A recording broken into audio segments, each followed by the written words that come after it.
thanks for joining us as we continue to talk about how grooming unfolds in familial trafficking. We were talking about how a trafficker will isolate the victim, and this happens gradually, and they just kind of, like, okay, for instance, my husband would tell me that my family wasn't any good for me and they didn't love me, which was true in a way, but it didn't mean that he loved me anymore. But I believed it because I was like, well, he's my savior. He's trying to, get me away from the people who are bad to me. And yeah, that makes it harder to seek help or recognize the danger. Like, my husband sold my car for crack money. You know what I'm saying? And then he also told me that he was better than me in the same sentence. It's really crazy.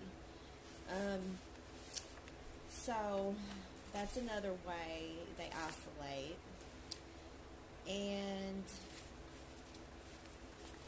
I had a paper knife. I dropped it off the bed and it went everywhere and I can't find it. But that's okay. I'm not going to flip out.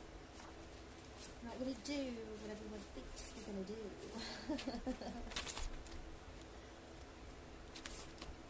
Okay, so then the fourth way that grooming unfolds in familial trafficking is to normalize the exploitation. So the trafficker introduces the victim to exploitative activities,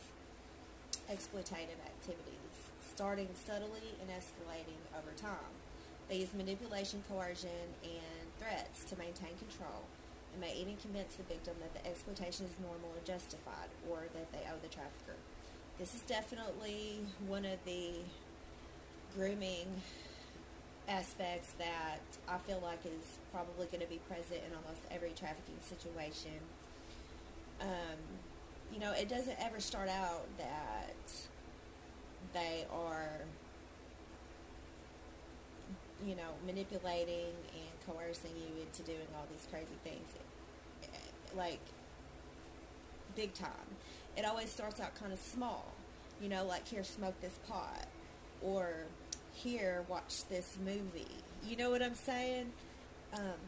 It always starts out with just, like, a little bit of, hey, you need to relax, or, this is really hard for me to talk about, but we're going to keep going. We'll be back with the fifth way that trafficking unfolds: maintaining control.